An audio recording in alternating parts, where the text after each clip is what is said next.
Umar bin Khattab రదియల్లాహు అన్హు వారు ప్రవక్త ముహమ్మద్ సల్లల్లాహు అలైహి వసల్లం వారి యొక్క అగ్రగణ్యుడైనటువంటి ఖలీఫాలలో రెండో ఖలీఫా పేరు ఏంటండి?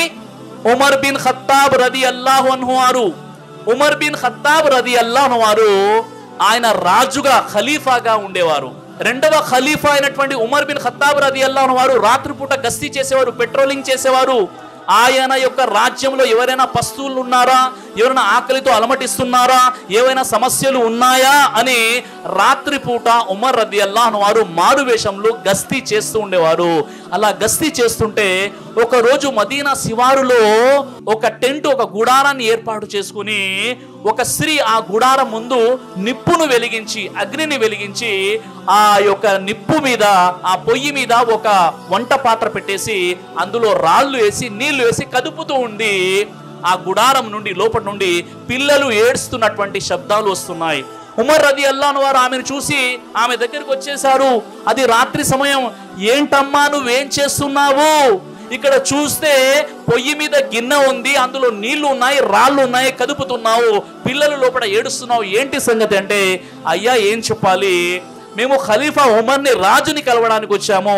మీకు తెలుసు కదా, రాత్రి అయితే మదీనా ద్వారాలు మూసివేయబడతాయి. ఇక ఫజర్ నమాజ్ తర్వాత ఉదయం మాత్రమే ఆ మదీనా యొక్క ద్వారాలు తెరవబడతాయి. మేము ఆ ఖలీఫాని కలవడానికి వచ్చాము, మా పరిస్థితిని చెప్పుకోవడానికి వచ్చాను.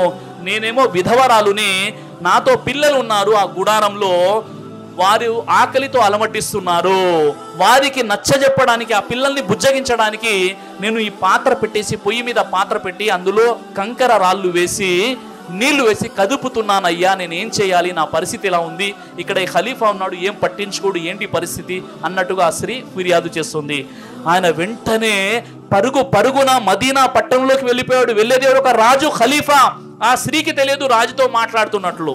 ఖలీఫా ఉమర్ రదియల్లాహు అన్హు వారు ప్రభుత్వ ధనగారం నుండి ఒక పిండి బస్తా తీసుకొని, నెయ్యి తీసుకొని, కావలసినటువంటి వస్తువులు తీసుకొని, రాజు ఎవరు ఖలీఫా ఆయన తన భుజంపై అది ఆ బస్తాన్ని వేసుకొని బయలుదేరాడు.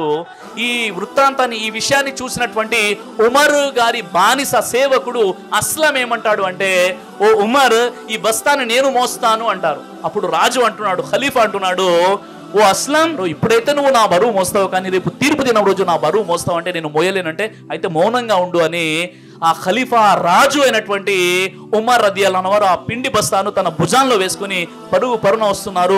వెనక తన యొక్క అస్లం బానిస నడుచుకుంటూ వస్తున్నాడు. అలాంటి రాజు, అలాంటి ఖలీఫా ఉమర్ రదియల్లాహు అన్హు వారు వచ్చి వెంటనే అక్కడ ఆ స్త్రీ దగ్గరికి వచ్చేసి ఆ బస్తా దించేసి అక్కడ ఆ రాళ్ళు, ఆ యొక్క నీళ్లు తీసేసి మళ్ళీ అక్కడ ఆ పొయ్యి వెలిగించడం జరిగింది. ఆ వంట మొత్తం అయిపోయింది. ఆ తర్వాత ఆ పిల్లలు తిన్నారు.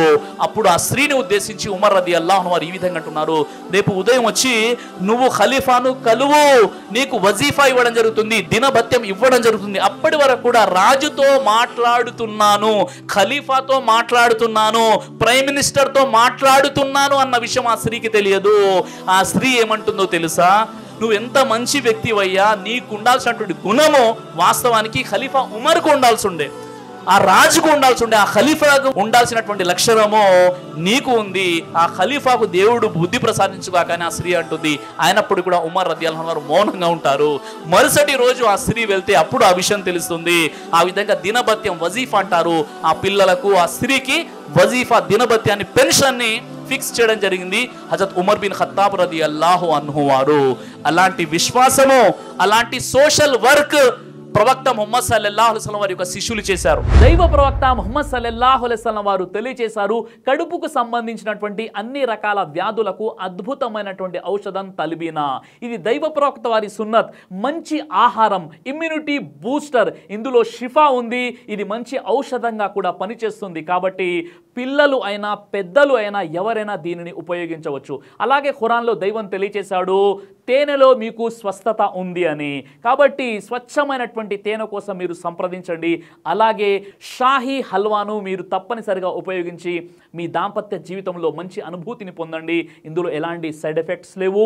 ఇది కంప్లీట్గా హెర్బల్ ప్రొడక్ట్స్తో తయారు చేయబడినటువంటిది.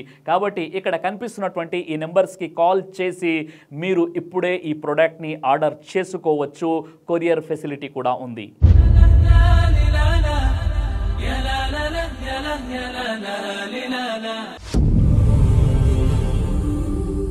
బ్రదర్ సిరాజ్ అని యూట్యూబ్ ఛానల్ని మీరు సబ్స్క్రైబ్ చేసినట్లయితే ఇన్షాల్లా దైవచిత్తం అయితే మీకు వీడియోస్ వస్తుంటాయి. అదేవిధంగా బ్రదర్ సిరాజ్ అనేటటువంటి ఫేస్బుక్ని కూడా లైక్ చేయడం వల్ల మీకు వీడియోస్ వస్తుంటాయి.